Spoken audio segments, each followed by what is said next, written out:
The wind howled outside the glass-paneled walls of my father's lakeside villa in Vermont, but it was nothing compared to the storm brewing in that dining room. "Congratulations, Ryan," my father said, sliding a heavy envelope across the table to my younger brother.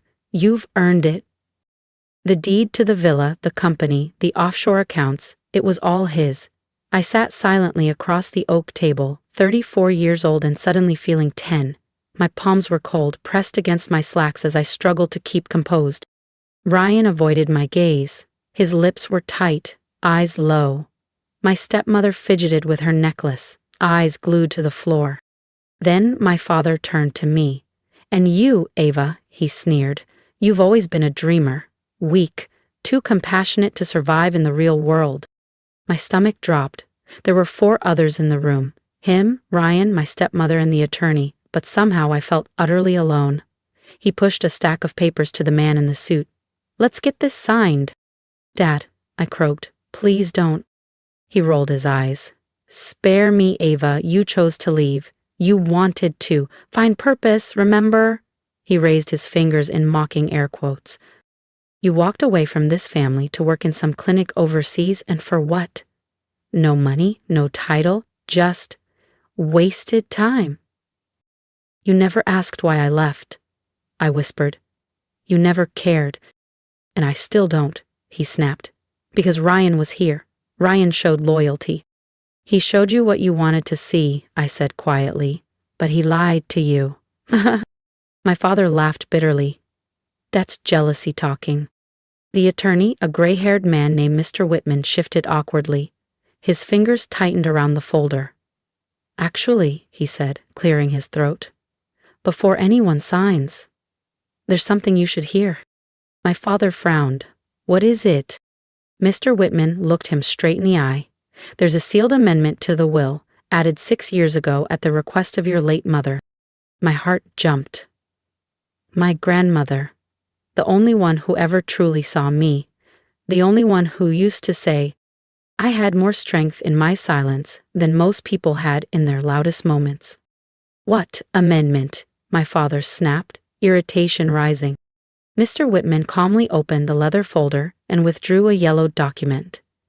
"This was filed during your mother's final appointment with the notary. Her instructions were clear. It was to remain sealed unless you ever attempted to disinherit Ava."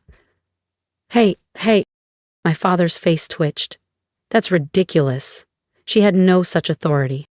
"She did," Mr. Whitman replied, his tone firmer now. "She retained 51% ownership in Harborcrest Holdings until the day she passed. And you never challenged it. Legally, she had every right." Ryan shifted in his seat. My stepmother froze, hand still resting on the diamond pendant she always wore when she needed to feel powerful. Mr. Whitman turned to me. "Ms. Ava, would you like to read it, or shall I?" I didn't move. My eyes stayed locked on the envelope in Ryan's hand, the one that held everything my father believed he controlled. "Read it," I said softly. He cleared his throat and unfolded the page. "In the event that my granddaughter Ava Whitmore is deemed unworthy by her father, I hereby grant her full authority over my share of Harborcrest Holdings to be enacted immediately. All voting rights are to be transferred to her name upon activation of this clause. This amendment shall override any previous agreements regarding decision-making or ownership within the company or family estate."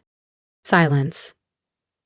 Only the sound of rain against the windows, softer now, as though even the storm was waiting.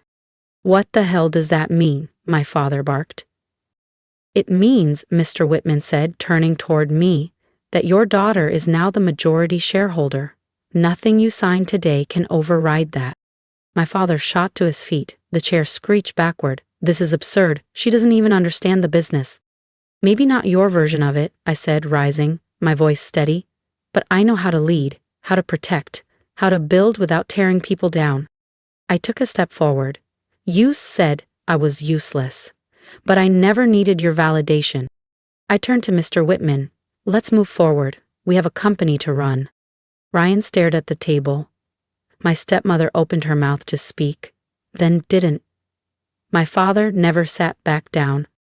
If you felt that moment shift the power back where it truly belonged, Don't forget to subscribe to the channel, because what happens next will leave even her father speechless. But he didn't say a word. He just stood there, silent, rigid, as the world he thought he controlled shifted beneath him. The room was thick with a stillness that screamed louder than any argument ever could. My father remained upright, lips a hard line, his jaw clenched so tight I could see the tension pulsing in his temple.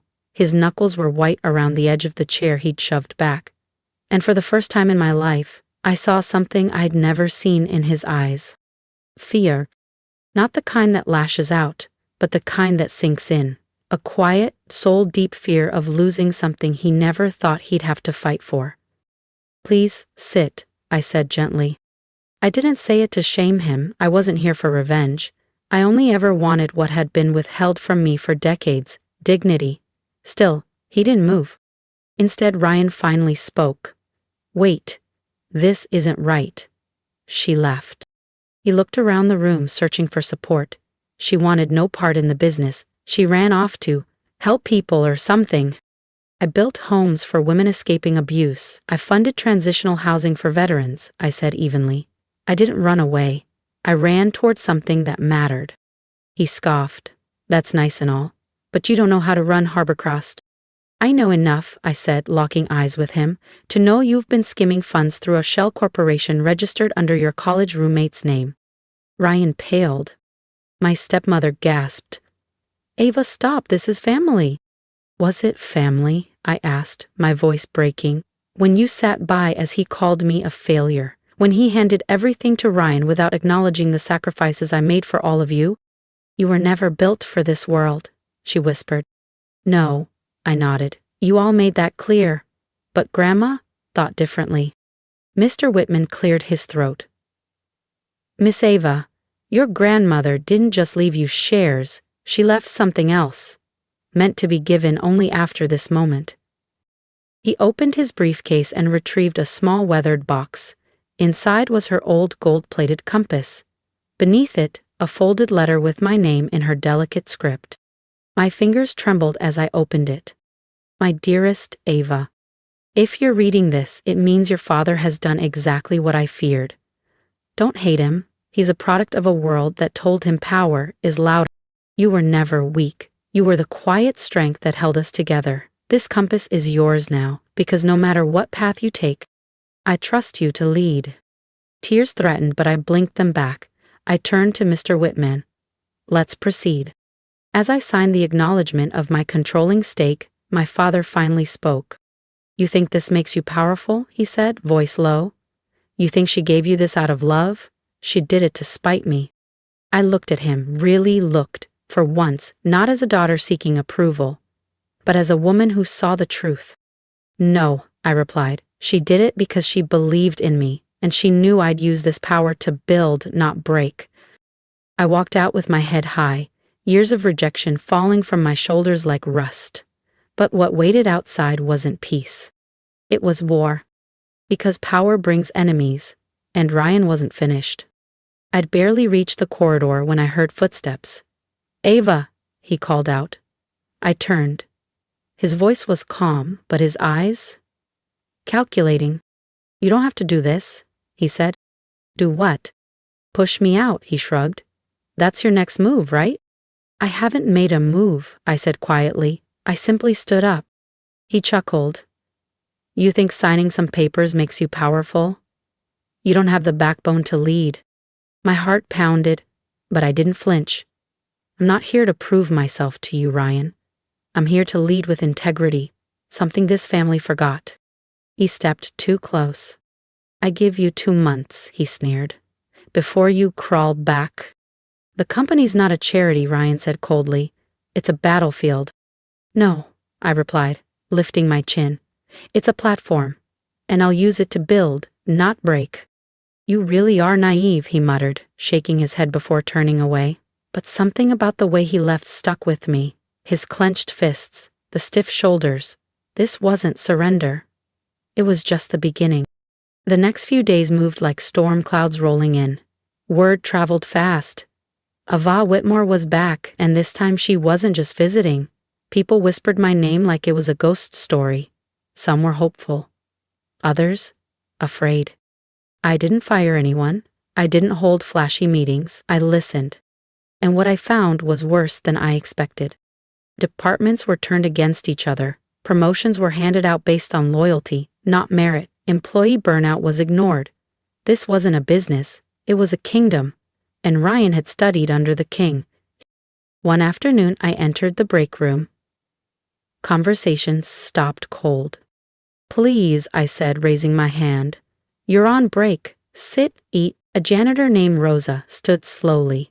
We weren't allowed to sit if Mr. Ryan walked in. I blinked. "That changes today." Her face softened. She said, "That night I stayed late, reviewing reports. I found 3 misused budgets, a shady deal with a questionable supplier, and a list of employees who'd been terminated after raising concerns. This wasn't mismanagement, it was rot. If I didn't act fast, I'd be blamed when it all fell apart." The next morning, Ryan stormed into my office, holding a folder. "You want the CEO seat?" he snapped. "Let's see you survive this." He tossed the folder on my desk. Inside, screenshots, emails, and photos. "These are fake," I said, flipping through them. "Can you prove it?" he smirked. "You really want to destroy me?" "I want what's mine," he hissed. "You were never meant to win." I stood slowly. "I don't want to win, Ryan. I want to fix what you broke." "I see power," he sneered. "You see weakness." Then he turned and walked out. And I realized this wasn't rivalry. This was war. But I had something Ryan didn't. The truth. Within 48 hours, headlines flooded in. New CEO accused in charity fraud. Family feud at Harborcrest Holdings. Ava Whitmore, legacy leader or liability. It didn't matter that it was fake. The public didn't wait for truth. My inbox exploded with PR alerts. My phone wouldn't stop. Shareholders were panicking. I had barely begun and I was already bleeding credibility. I told myself to stay calm.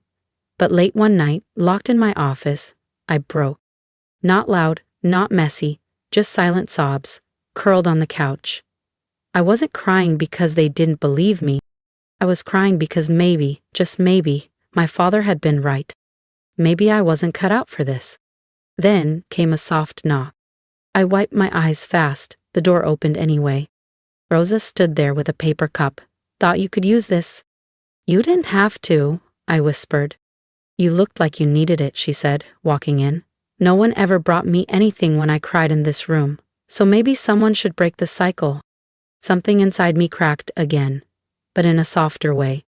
"Thank you," I said. She sat down across from me. "Miss Ava," she said, "do you want to know the truth about your family?" I looked up, unsure.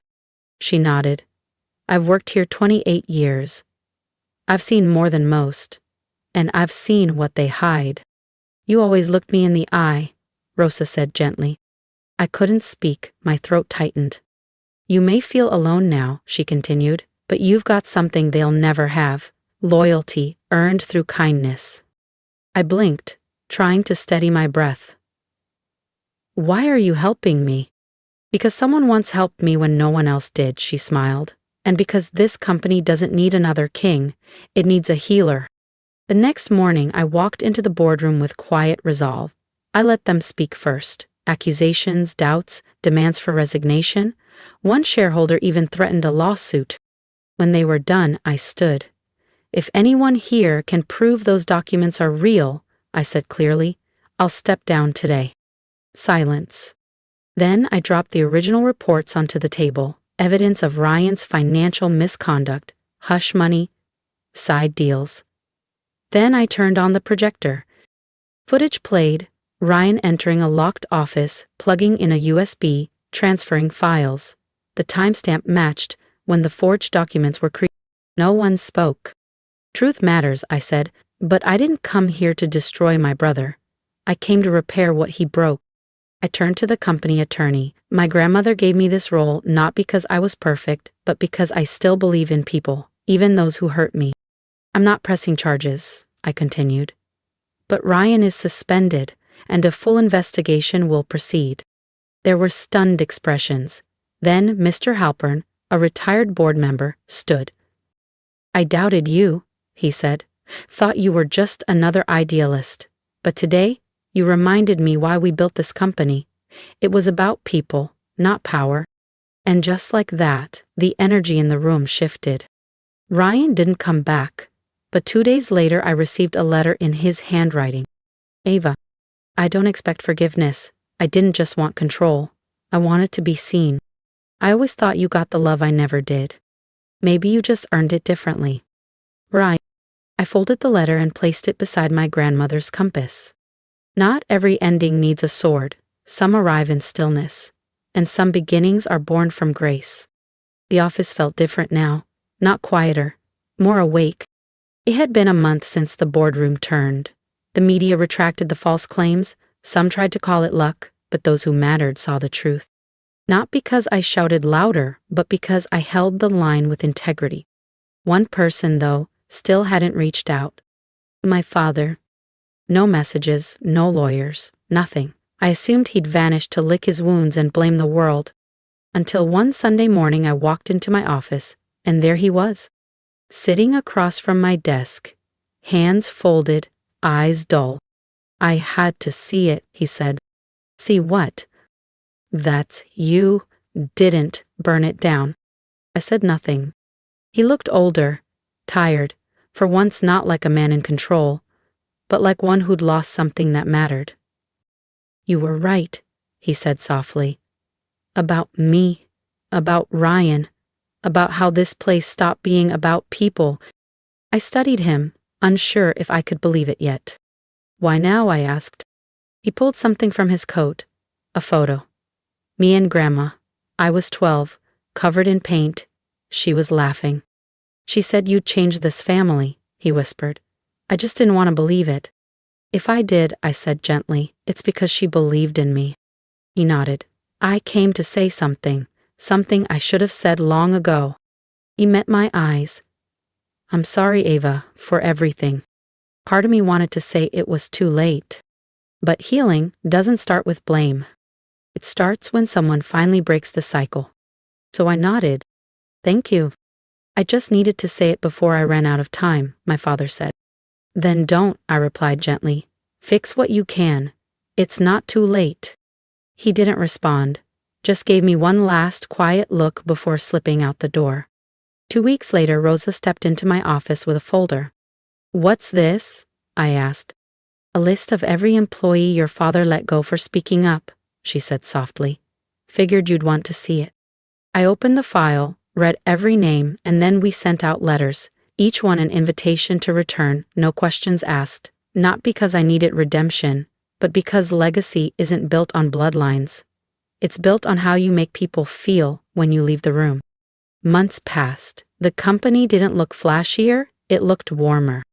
Ryan never returned, but we met once for coffee. No apologies, no digging up the past. Just two siblings trying to understand each other. Maybe that was enough. My father kept his distance, but one day I received a receipt, a 7-figure donation made in my name to the women's shelter where I once worked. No note, no signature, just his quiet way of saying he was trying. And that was enough. Because I didn't get revenge, I got something stronger. Respect, peace, and a future no one could take away. Now, when I walk into that boardroom, I don't hear whispers. I hear footsteps of people who believe in me. All because one day someone said I was nothing. And I proved them wrong, without becoming them. If my story moves something in you, drop a comment below. Tell me what part hit hardest. Tell me what you would have done. I read every word because connection is what this journey has always been about. And if you're facing your own version of being underestimated, know this. You don't have to shout to be heard. You just have to stand steady in your truth. Subscribe to the channel if you believe in healing through strength and strength through kindness, because sometimes the quietest ones carry the loudest legacies. And we need more of that in this world.